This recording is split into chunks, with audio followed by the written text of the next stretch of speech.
Okay, we'll get started. So this is week 2, and we'll start off by finishing kind of that intro chapter, chapter 3 on basic statistical methods. So we didn't cover the chi-squared test or McNemar's test, and then we'll after that we'll take a look at some randomization-based methods. Let me I'll pull out the PDF rather than just my handout notes here. Let's see. And next week I have ANOVA slated. And I don't know, do you guys have strong opinions about ANOVA? Like, you definitely want it, or are you okay with cutting it, or what was this? Cut it? Okay. Is it cutting it in favor of something else? Cutting it in favor of something else, yes. Yeah, and I would decide what that something else is, but yeah, okay. I feel like I'm cutting out something important and dear, but if you guys are all here for data science, then I guess you'll probably get enough ANOVA in your regression class. Are you guys taking regression this quarter? Yeah. Okay, so I'm also skipping regression. Right, there's no point in having a week on regression, and if you're taking an entire course on it. So, okay, and then I'll cut the ANOVA and I'll do something else that will be good, I think. Okay, all right. So let's let me zoom in here. All right.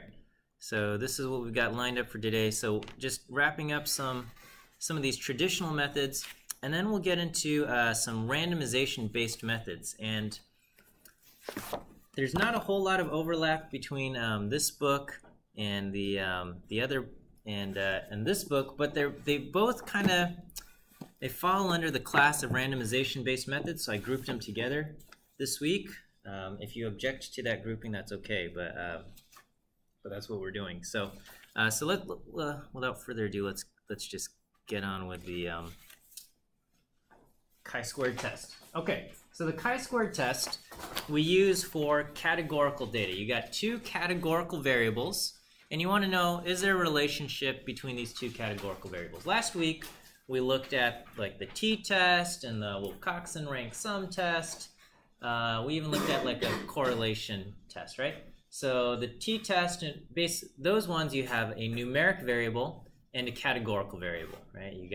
And the numeric variable you kind of split into those 2 categories, and you say, based on these 2 categories, is there a difference between the numeric variables that are produced? That's effectively what you're doing with the t-test. And then with the correlation test, you've got 2 numeric variables, and you're asking, is there a relationship between these 2 numeric variables? Okay. All right. So today we're taking a look at 2 categorical variables, and we're asking, is there a relationship between the 2? And so oftentimes when you have 2 categorical variables, you're going to summarize your data with a 2-way table.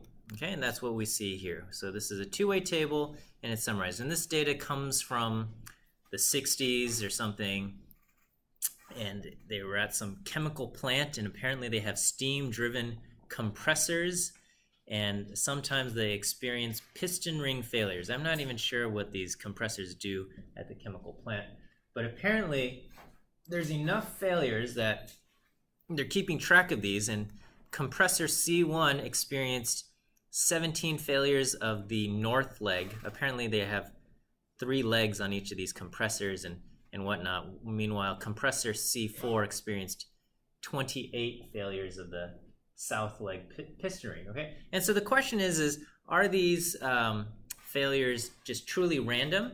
Like, there's no association between which leg, or are certain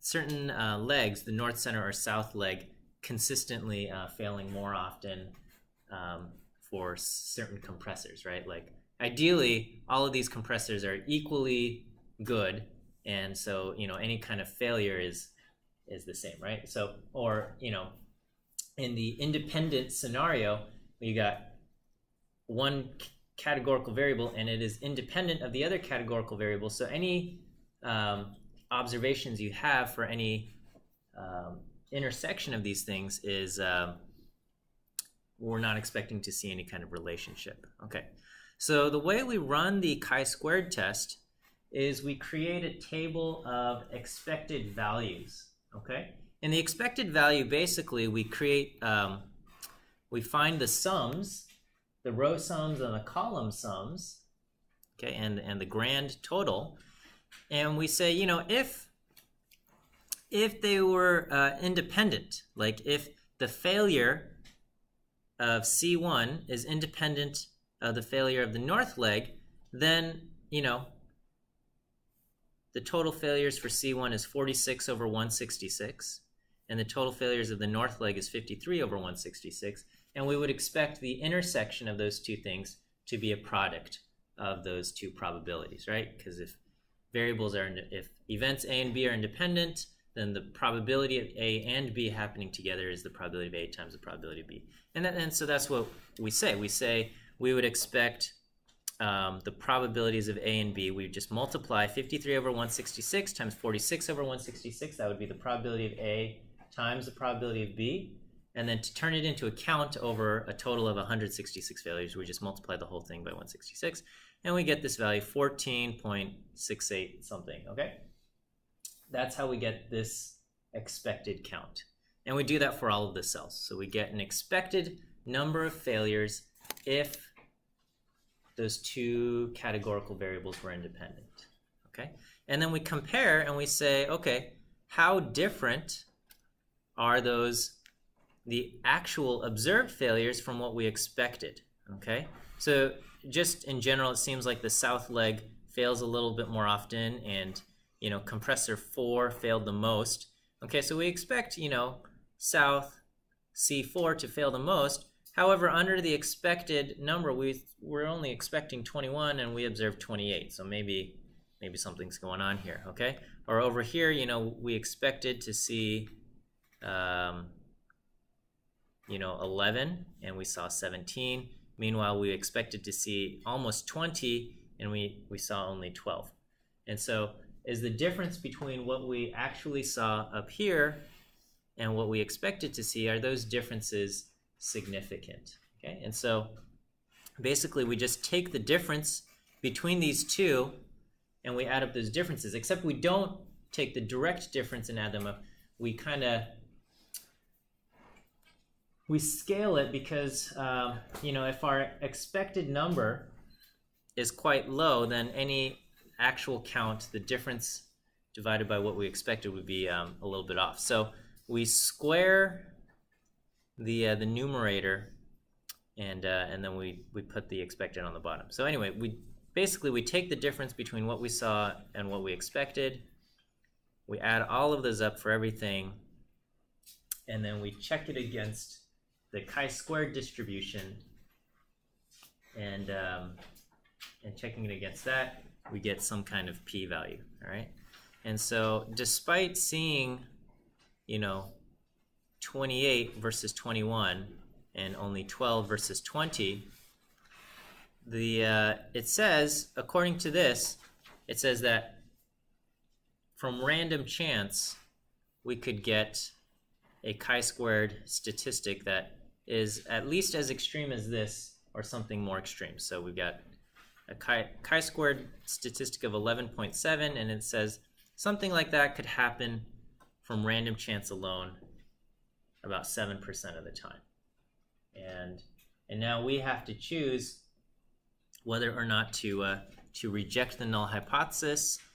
General rule of thumb is, you know, 5% as a p-value, and so we would say, oh, okay, our p-value is 7%, so we're not ready to reject the null hypothesis, okay, for this chi-squared test. All right. Is that okay? Okay. So that's for two categorical variables. Okay. We can continue on, and we'll take a look at McNemar's test. Okay. The situation for McNemar's test is it's like the chi-square test. You've got categorical variables, except now the datas are matched pairs, okay? So before and after situations are a good candidate for McNemar's test. In this case, we're looking at some rearrests data, okay? And in this, we are looking at a whole bunch of, I guess, juveniles who were arrested.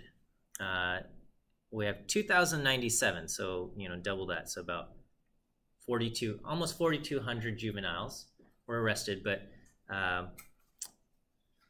you know, looking through the data,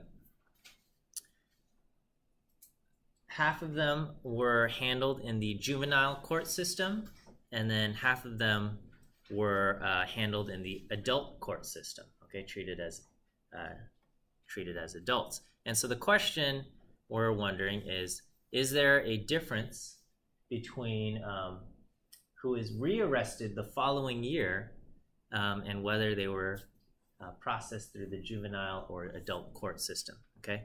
And we don't have too much detail on this, but it just says, you know, for these almost 4,200 juveniles, they paired them up based on criteria such as age and number of previous offenses, okay? So they just said, okay, you know, here is juvenile A and here's juvenile B, and based on these criteria, we're going to just kind of pair them up in our table, okay, in our system. And then I mean, they're not actually paired up in any way in real life. It's just for our record keeping and for our data, we kind of just form these pairs. And then, you know, juvenile A went to juvenile court, juvenile B went to the adult court, and then we just said, did you get rearrested or not? Okay. And in some cases, both got rearrested, and in other cases, the one who went to adult court got rearrested, but the juvenile court did not. And in other cases, the one who went to juvenile court, but the one who was, but the pairing that went to adult court did not get rearrested. And then, and thankfully, most, you know, over half of these pairs, neither of them got rearrested. Okay, and so if there is no association between whether they were sent to juvenile court or adult court and whether they were rearrested or not, if there was no association there, we would expect this cell, the rearrest for adult court and no rearrest for juvenile court, we would expect that cell to be approximately the same size as this cell down here, the no rearrest for adult court and rearrest for juvenile court, okay? That's what we would expect to see. What we actually see is that those who went to adult court versus their juvenile,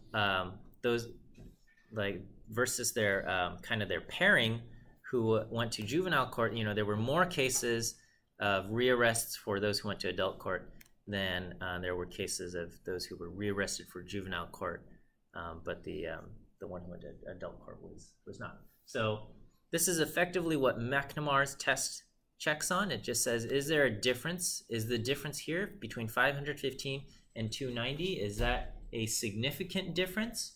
Or is it possible to have happened just from randomization, right? If we had randomized this or another way, could we have gotten this, okay? And then so all you do is, so you need to have your data needs to be in the form of a two-way summary table, much like when doing a chi-squared test, your data needs to be in this form of a two-way summary table. So with McNemar's test, if your data is in the form of a two-way summary table, you can just run R's command McNemar.test, throw in that two-way table, and then all it's going to do is it's just going to check this number 515 versus 290, and it looks it up, it figures out a chi-squared statistic for that, and here it says the p-value is practically 0. Okay, for all intents and purposes, this is 0. So, well, maybe not all intents, but on a practical level, this is 0, meaning even if we randomize this, a trillion times, we would never come up with data that is, as skewed and different as 515 and 290. We might come up with something smaller, maybe 450 versus 400 or something, but nothing this big. And so that tells us that random chance alone cannot explain the difference here, and there's something that is related to between rearrest rate and whether the person was handled by the adult court or juvenile court system. It's not okay, and we have to be careful. We can't say that, okay, if we want to reduce rearrest, then we send everybody through juvenile court. That's not what the data is saying. Okay, for all we know, the prosecutors can look at something and just say this person looks more dangerous for whatever, quote, looks more dangerous. For whatever reason, the attorneys might have chosen to pursue adult court for a reason, and that could be the reason why they are more likely to be rearrested than not, or something. We don't know, okay? But this is just saying that there is definitely a connection between who is rearrested and who gets sent to adult court and juvenile court. But like all of statistics, it's agnostic towards cause and effects. Okay, and we cannot go and say this is the reason for it. All we can say is this is not from random chance.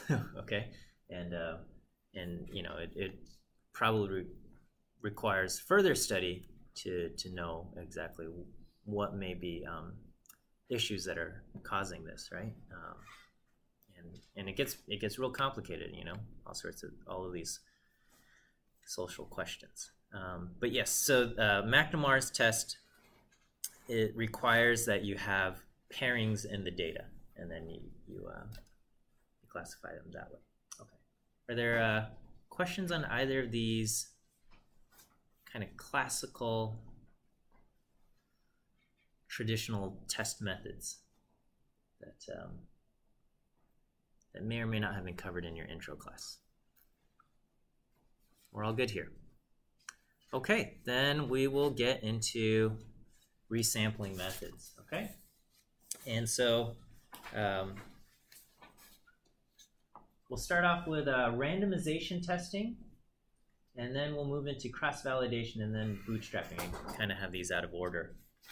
And then my supplementary text for the cross-validation and bootstrapping is severely lacking. You just have a lot of code there, but I'll try to explain maybe with the pen how those things work, and maybe even for randomization I'll bring the pen out as well. Okay, so the whole idea with resampling methods is that a lot of times we'll have questions where we take the data, and rather than just treating the data as this static thing, we can select new samples of data from our current sample. Okay, and so these all fall under resampling methods. And so the first class that we'll look at is randomization testing, and that's covered in this book, a handbook, the handbook, and it's under chapter 4, and it puts this under something called conditional test procedures, but it's randomization testing. And the big idea behind randomization testing is that under the null hypothesis, we often kind of use this phrase, and we'll say, the p-value says that, the data we observed could have been generated from random chance or something, right? And, all of those other tests that we've covered, the chi-squared test and the t-test, they are based off of probability distributions of which we understand fairly well, or at least mathematically we have a good model for those probability distributions, and so we can talk about what's the probability that a random value from this distribution takes on a certain property. With randomization testing, we are going to be the suppliers of the randomness. We are not going to rely on some distribution, some mathematical distribution. We're going to say, okay, the null hypothesis says if random variation was the source of, if random chance is the source of variation, well, I have a computer that's able to randomize things. Can I produce this random variation? And can I do this many times so I get a real good idea of, I guess, the distribution that's going to happen from randomness, okay? So, so we're going to revisit this room width data. The room width data, if you recall, was, we asked people to estimate the width of the room. And we said, give me your estimate of the width of the room in feet, and give me your estimate of the width of the room in meters. And this was right after Australia adopted the metric system. So people probably were not good at estimation with using meters. And so so they did that. And we used the t-test to compare the means from those two groups, okay? But one of the assumptions when using a t-test is that your sample is randomly selected from the population, okay? That's probably not the case, right? They asked these probably students in the school. They're not truly a random sample drawn from the population. You might be able to argue and say, even though they're not a true random sample from the population, we have no reason to doubt that their guesses are not representative of the population. You might be able to say that and get away with it, okay? But instead, for randomization testing, is we're going to say, okay, we're not going to treat these people as a random sample. Instead, who was asked to use feet and who was asked to use meters, that was randomly assigned, okay? And because that was randomly assigned, if I had run the test the following day, instead, I could have ended up with an entirely different random assignment, when I ran the test, Joe had to guess in feet. But if I ran the test on another day, Joe may have been asked to guess in meters.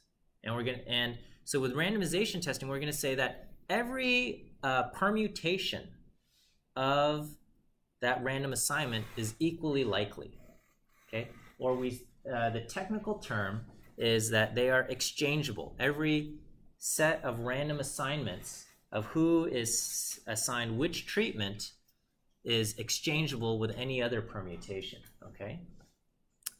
Exchangeable or exchangeability. And so on the computer, we can simulate this. We can redo the random assignment, okay?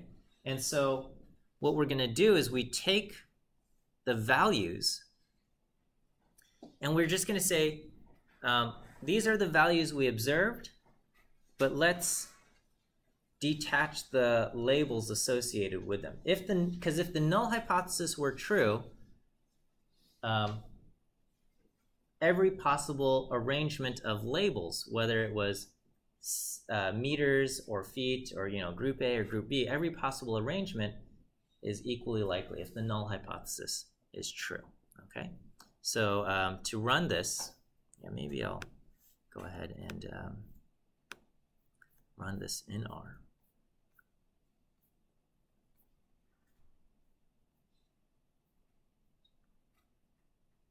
Okay, so we're going to load up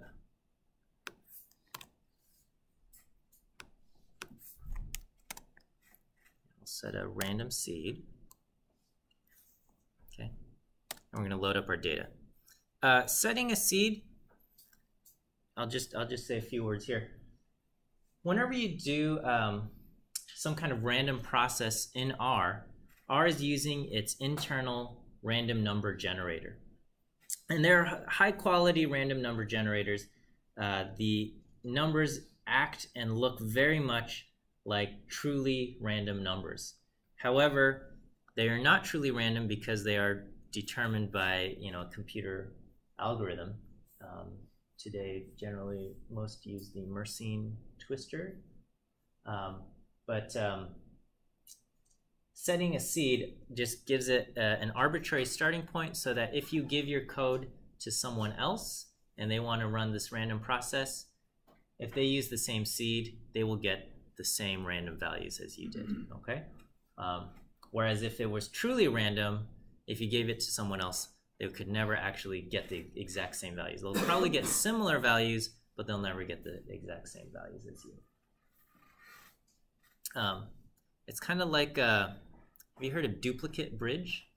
So sometimes in card tournaments, what they do is they'll shuffle one deck, truly shuffle one deck, and then they will look at the order of all 52 cards after they shuffled it, and then they will duplicate that exact arrangement for everybody playing in the tournament, so that everybody in the tournament gets the exact same kind of cards, and then and you play with that, and then you can compare how people did exactly based on skill versus what random luck type of thing. Anyway, okay, so you've got so we've got our room width data, and then we'll go through the same process of converting our measurements to be the same, and here I've got now I have a vector of true and false values to correspond to the measurements that were done in feet and the measurements that were done in meters. Okay, so if I look at the vector feet, what we see is that basically the first 44 values are false and the rest are true. So it was observations 45 through however many I have, 113 were made in feet, and then as far as meters go, that's just the opposite. And so the first 44 values are true and everything else is false. Okay, so that's equivalent. And then the actual estimates are these. Okay, and so right now we can ask, what is the mean? We can subset y using y square bracket feet, and this will just return the values of y that correspond to the estimates made in feet. So starting at kind of the 24 through the 94. So these are the estimates made in feet. These are the estimates made in meters. Okay, and we can calculate the mean of each of these things and take the difference. I can say mean of y in feet, okay, and mean of y in meters, okay, and those are the two values, and so I can take the difference between those, and we see that the estimates made in meters are about 8.8 feet bigger than the estimates made in feet. Okay, so this is the difference that we observed in our data. And so what we're going to say is that if the null hypothesis were true, and whether someone makes a guess in meter or whether someone makes a guess in feet has nothing to do with the size of their estimate, then I can rearrange, change the association between feet and meters and the values. Okay, so what I'm going to do is I'm going to just shuffle all of our observations y. Okay, so if I take y, I can do sample on y. Okay, and so this just mixes up all of these values. Okay, so we can see, the values are all mixed up. So this is what it was originally, and this is what it is after it's mixed up. And then what we're going to do is we're going to just say, we're going to just assign the first 44 to group 1, and then the other 45 through 113 to group 2. Okay, and so those those assignments are truly random, okay? And we would expect no association between the size of the estimates made in group 1 and the size of the estimates made in group 2. We would expect those two things to be approximately equal, okay? Because we know that these are just truly shuffled and just randomly assigned. Some were to group 1, some were to group 2, okay? And the question is, okay, even though this is truly random, because it's random, sometimes group 1 could be bigger than group 2, and sometimes group 2 could be bigger than group 1. And the question now is, how often do we get a difference as big as 8.85? How often does that happen? Okay, and so that's what we do in this loop. So inside my loop, I'm going to just create kind of a blank vector of 10,000 values to store all of my results. And inside my loop, I'm going to say, for do this 1 through 10,000 times, which is what length mean diffs is. For 1 through 10,000, sample all of these values, shuffle them up, assign the first 44 to, or just find the mean of the first 44, find the mean of the last 69, okay? And take the difference between those two means. Okay, most of the time we would expect the difference to be close to 0. But because it's random, sometimes we get bigger and sometimes we get smaller differences. And then we can answer the question, how often do we get a difference as great as the one we observed? Does that make sense as far as the randomization test goes? Okay, so we're going to do that. So I've got t is negative 8.85. We're going to create mean diffs, storing location for all of this. And then we say for 1 through 10,000, and it's done, okay? That's, now that we have computers that can do this, it can do 10,000 randomizations, almost instantly, right? Prior to computers, randomization tests were not a practical thing. I mean, maybe if you had cards, you can do, I don't know. It just was not practical. But now we can actually do this. And so here we can see the histogram of all the mean differences that we observed. Okay, and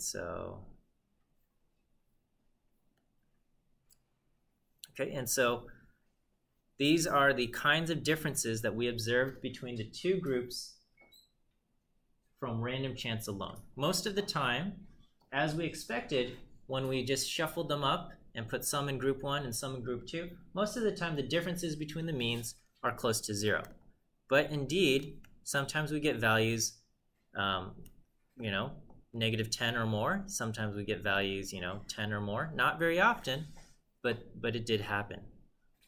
Okay, and so here I'm going to put vertical lines in my plot at the location where of our data, which was negative 8.85, right? So our data had a difference of, now I have to run this here. Okay, so this is where our data is located, right here and right here. This is the absolute values, okay? And so the question is, how often did this happen by random chance? This happened 81 times out of 10,000. Okay, so we did get a difference of 8.85 or greater, but that happened only 81 times out of 10,000. Okay, so now we're faced with the choice. Do we believe that our result was one of those 81 out of 10,000 times, and we just happened to get kind of that a really unusual result in this? Or rather, is it indicative that there is a relationship between whether someone made a guess in feet or meters and the size of that guess, size of the guess that they made? Okay, and so I would conclude that this indicates that there is indeed a relationship between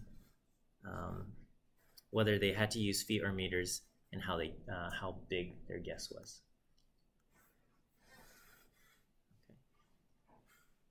guess when I ran it, it happened 85 times. Here it happened 81. Okay, something around there. So yeah, if you run it a different time, I wonder how did I set everything.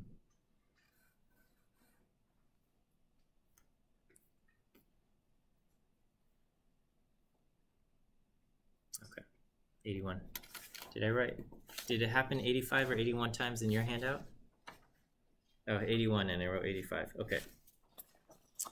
But yes, I'm getting the same results as your handout, which would make sense. Okay. So that's what we have. Okay, does that make sense? Yes. Do you not use a test to confirm that the result is unlikely? You just sort of eyeball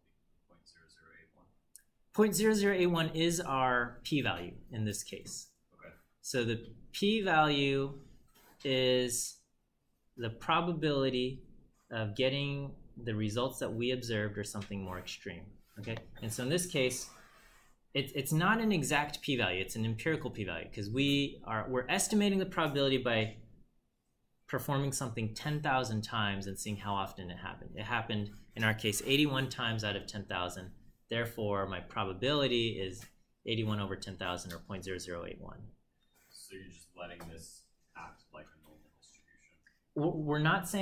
We're not even saying it's a normal distribution. We are saying we are using the computer as our source of randomness. We are saying if I played around with the random assignment, which is what would be true under the null hypothesis. If the null hypothesis were true, there's no association between who got put into the meter group and who got put in the feet group and the size of the estimates they made. That's what the null hypothesis says.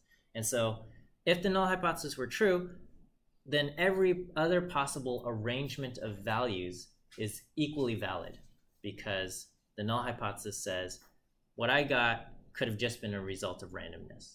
Okay, so we do this. We say, okay, what do other random arrangements look like? And is my current arrangement, is this unusual or is this totally normal for a completely random arrangement? Okay. When we did the completely random arrangements, it looks like a normal distribution, and that makes sense because of the central limit theorem kind of still working in the background, even though we've done nothing that says it should follow the central limit theorem. We're just saying the assignment is purely random. Okay, so we're just doing pure, we're just mixing up our values, and we're just saying, after I mix these up values, I'm throwing the first 44 into group 1 and the other 69 into group 2. Okay, and so that's a true random arrangement, and we're going to say, okay, even though it's truly random, sometimes little quirks happen in the data. Okay, and we did see that, yeah, even though we had a truly random arrangement, one time we got a difference that looks like what, -12 or something. That did happen in our data. Okay, but it doesn't. According to this, it doesn't happen very often. Okay, now if our original data had a difference of, let's say, 3 feet, a difference of 3 feet between the estimates made in meters and the estimates made in feet, and we put that in here, okay, we can say, all right, my absolute value here, I'm going to just say is 3, okay, and how often do we get something 3 feet or greater? Then that happened 40% of the time from just true random arrangement. Okay, so true random arrangement in this case produced differences of 3 feet or -3 feet or greater 40% of the time, which to us would indicate that, they weren't exactly equal. They were 3 feet apart in terms of the means, but that 3 foot difference could have been a result of just randomness, okay, which we have seen here. And so that's what we're doing. Yes, John. In terms of doing something like a random decision test like this versus just like a wall set, like you go with this, if you had suspicions that your sample wasn't fully sort of like random sample, do you ever run both? Or is it kind of like mutually exclusive? Like you just determine that your sample is not random and then use Yeah, these are good questions. You can run both. And in general, a lot of times your t-test results will match closely with your randomization test results and vice versa.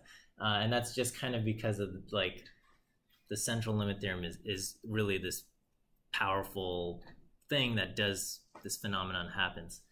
But there are underlying assumptions that may be invalid when you run your t-test or Welch test, okay? Like one of those key assumptions is that the sample you have is a random sample drawn from the population. And a lot of times in experiments, that's not the case. And so technically in those cases, you are supposed to run a randomization test.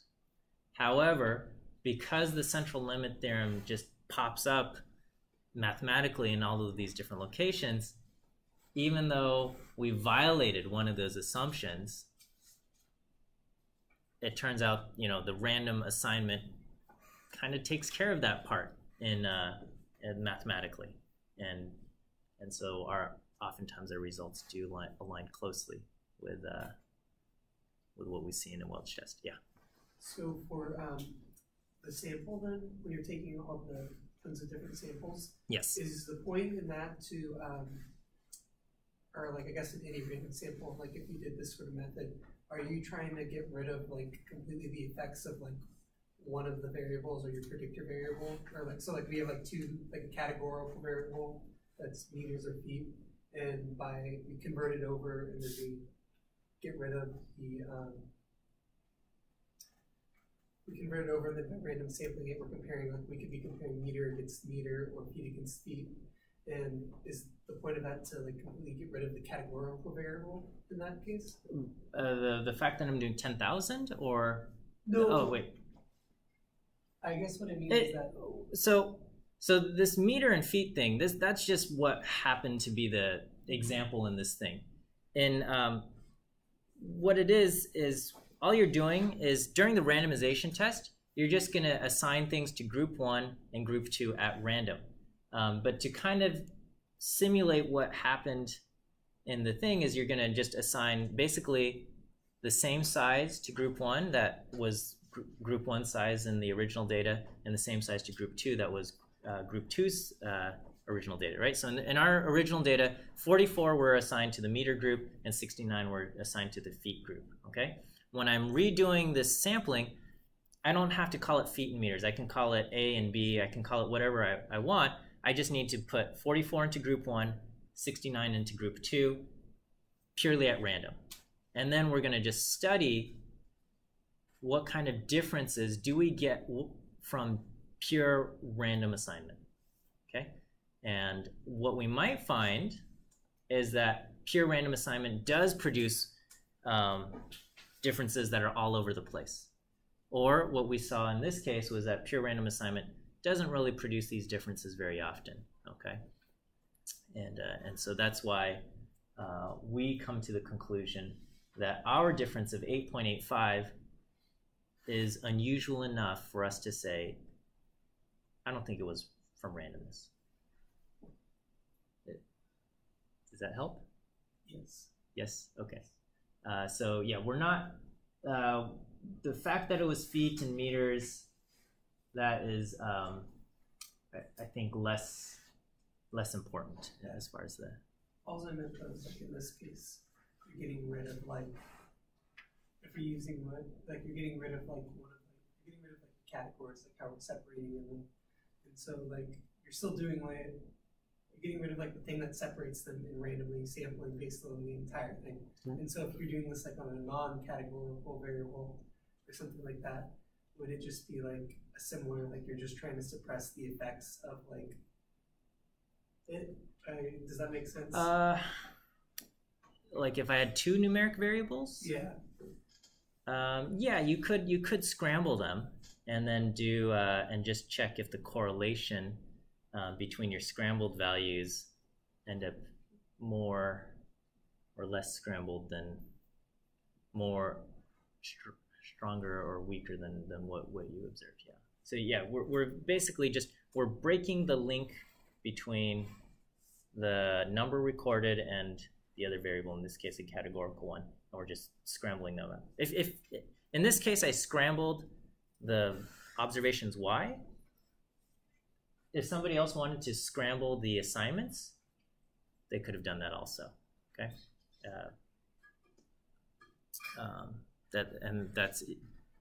it would produce the same results effectively. Is that okay? All right. We have there is something called the exact independence test, and you know, when we did a randomization test, we did the randomizations. We could look, and if we wanted to, we could print out the results of all 10,000 of those randomized trials if we wanted to. The exact independence test uses like permutation mathematics, and it says like, okay, how many possible permutations are there? Now, permutations get crazy big very, very quickly, you know, once you go past like 10. And so it just ends up being asymptotically related. We do an asymptotic approximation for these things, but you could use an exact independence test. To be honest, I don't remember the underlying math that gets us to the asymptotic approximate relationship under here, okay? But effectively, instead of relying on the computer to do a good job for those 10,000 randomizations, and I think you can rely on the computer to do a good job for 10,000 observations, and if you're not sure, you can go to 100,000. You just have to wait a few seconds longer. But instead of relying on the computer to do a good job with the shuffling, you can run the exact independence test. You gotta load up Library Coin to do it, and you have a few options. You've got distribution exact and distribution approximate, and you know, I forget.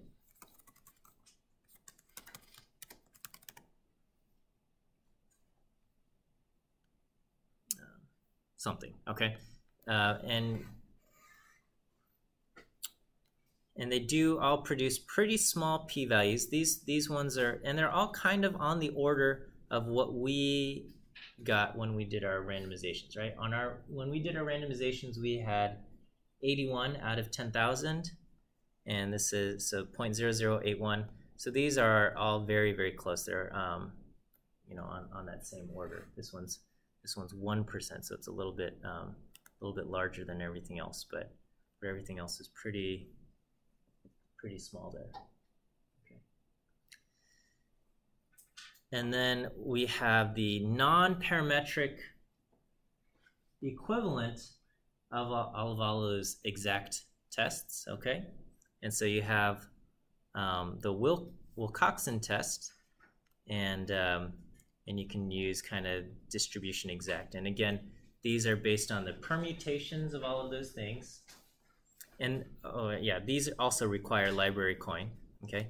And this is Wilcox underscore test, which is different from the normal Wilcox test, which is Wilcox dot test, okay? Wilcox underscore test pulls up these, the exact version of here. I know it's not a good way to name things, but these exist inside the library or the package coin.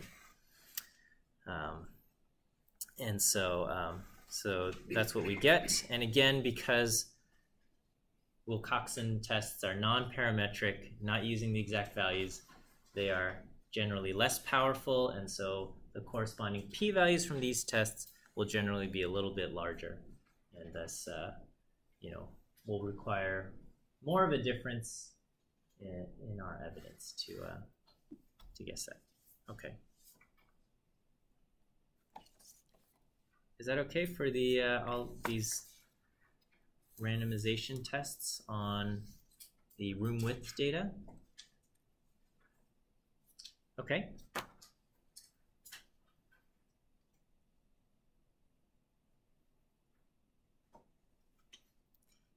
feel like we're flying through our stuff here.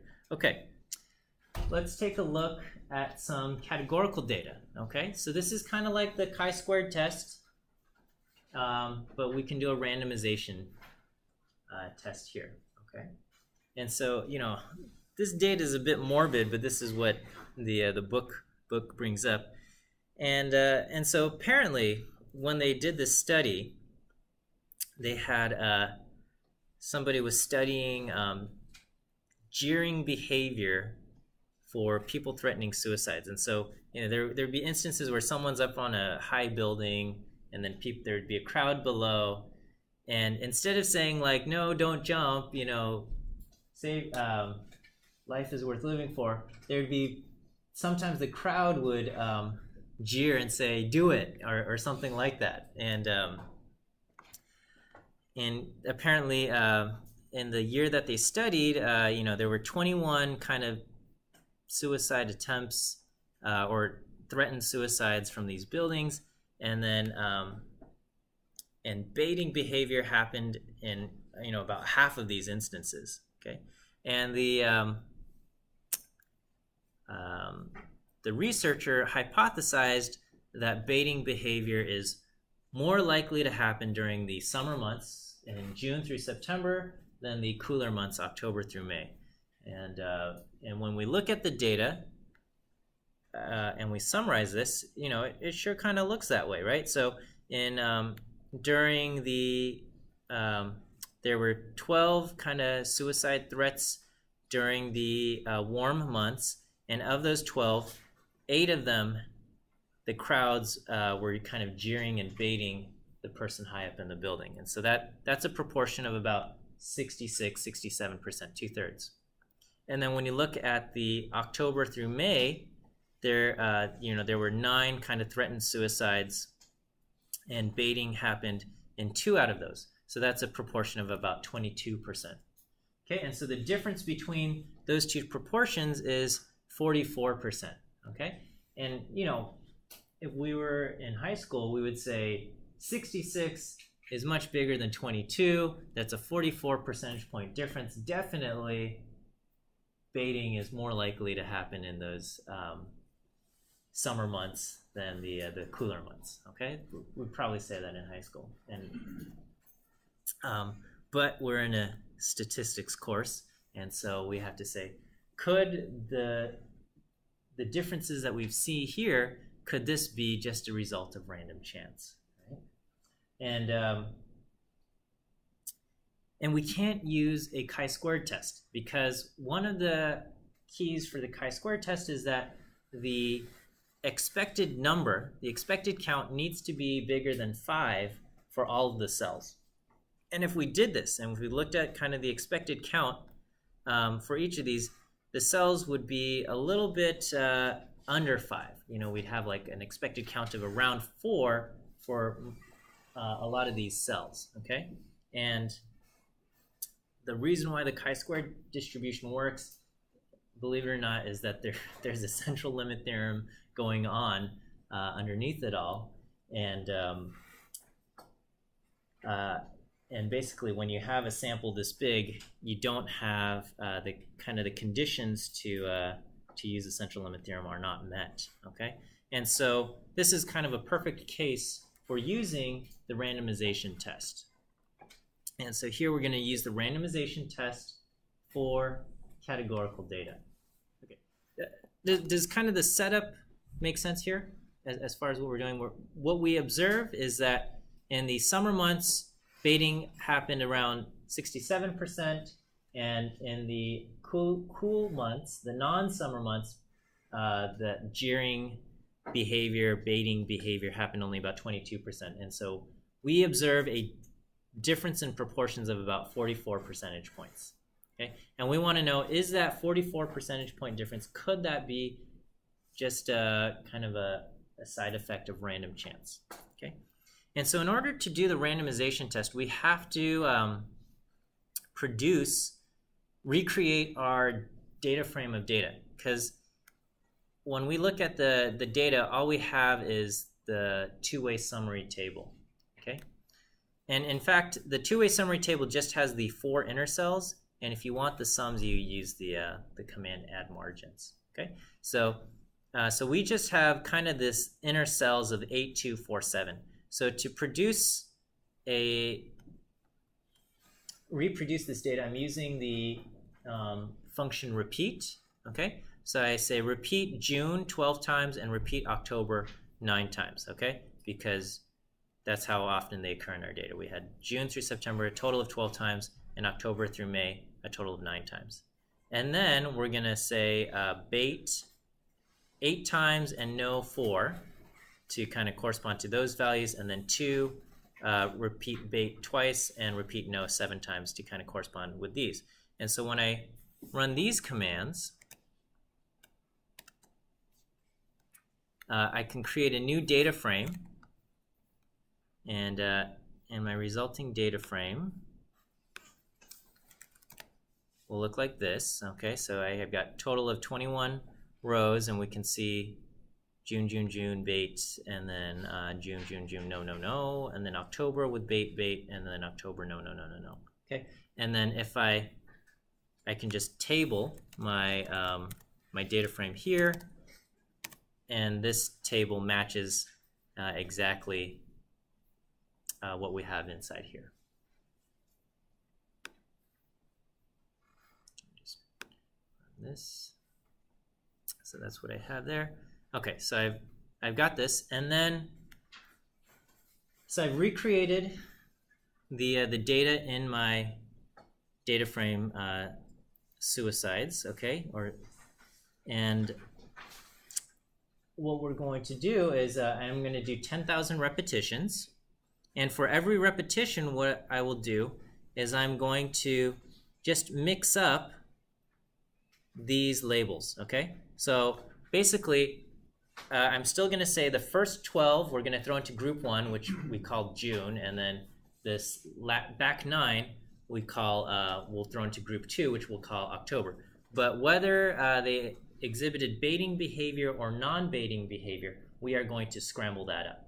Okay, so and I have a total of basically 10 times where baiting behavior was exhibited, and 11 times where it was not.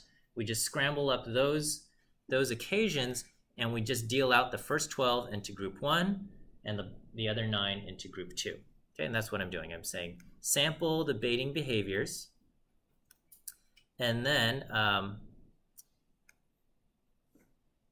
after that, we're going to throw the first 12 into June. Okay, and what I'm doing here is I'm turning this into true or falses. Okay, so I've got, right now it's bait versus no, but it's after I throw it into random underscore bait equals bait, this will turn it into trues and falses. Okay, and so if there was baiting behavior, then it will be true or false, and they get the first 12 of those true false values get thrown into June, the other 9 get thrown into group October, and we can calculate the proportion by doing mean of June or mean of October. Okay, so just to kind of give you an idea of what happens in each run.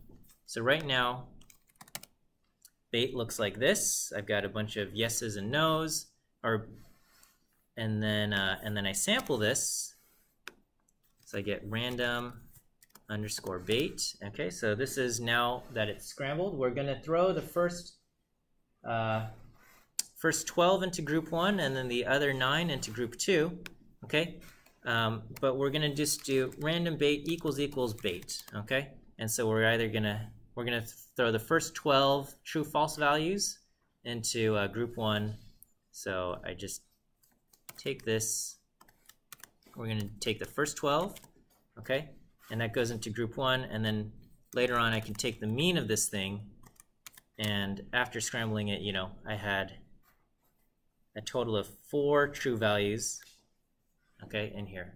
And so we'll do that, okay, and I do this 10,000 times. Every time I calculate, I scramble them up, throw the first 12 into group 1, the other 9 into group 2, I calculate the proportions, and I take the difference in proportions. And the question is, how often do I get a difference as big as the one we observed? We observed a difference of 44 percentage points. So how often does this happen by random chance? Okay, so they say the difference is greater than or equal to the observed difference. The observed difference is 44 percentage points. How often does that happen?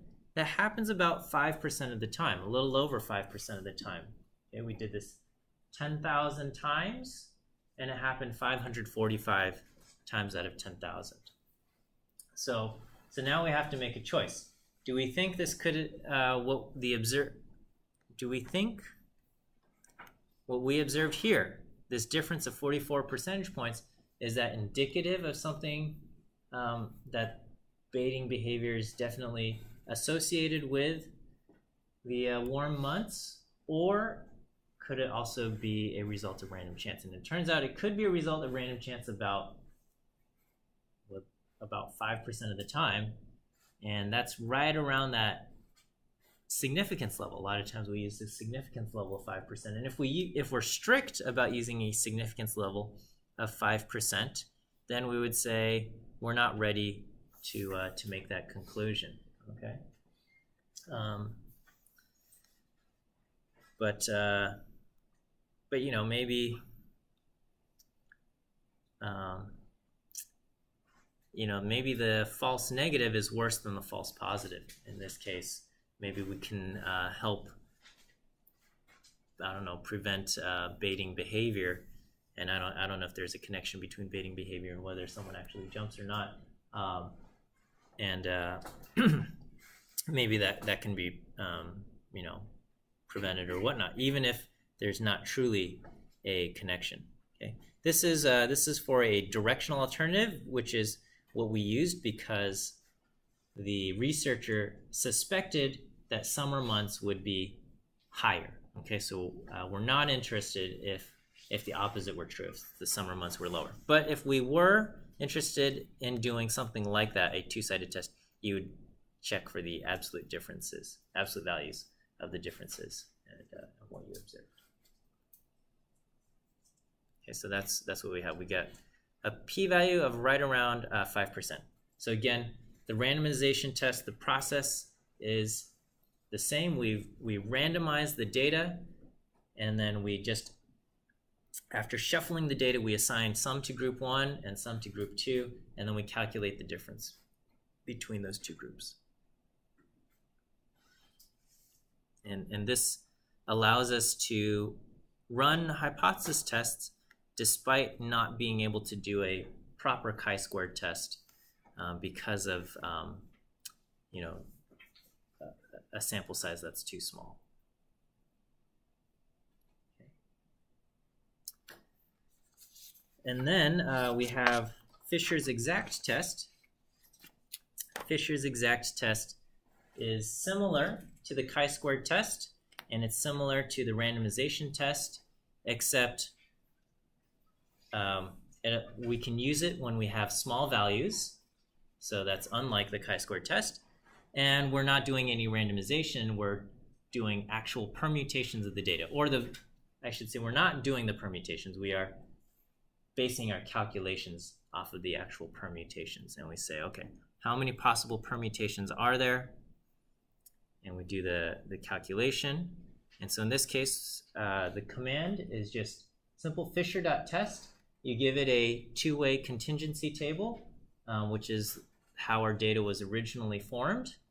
And then we say alternative is equal to greater because we want a one-sided hypothesis test. If we wanted a two-sided, we would just leave this blank, or we would use less or something, okay?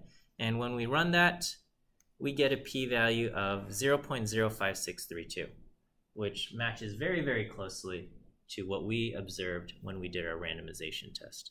Okay, and so our randomization test, you know, performs very well compared to the Fisher exact test.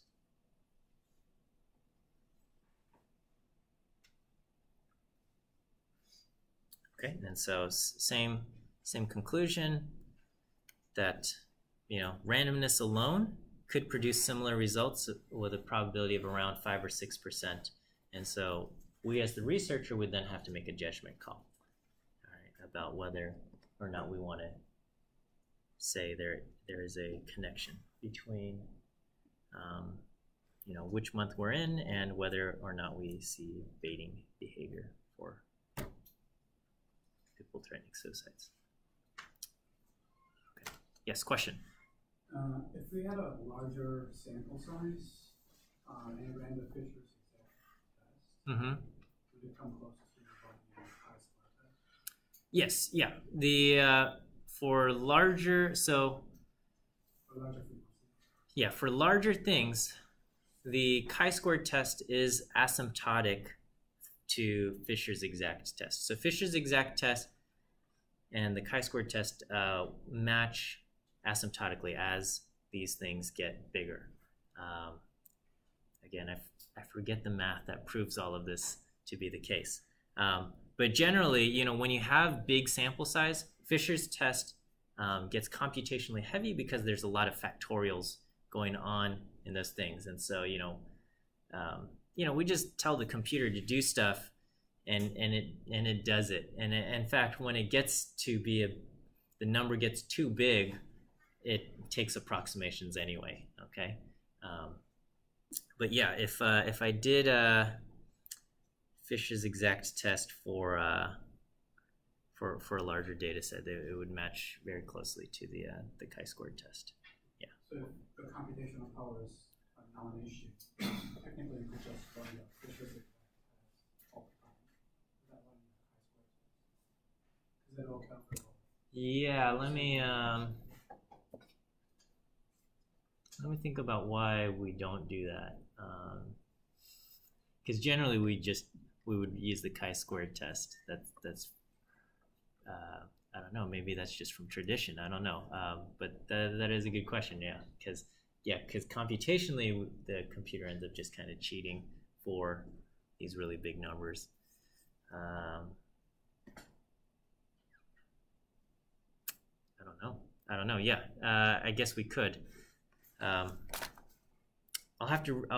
me read up a little bit more to see if there's a drawback for just using Fisher's exact test for anything.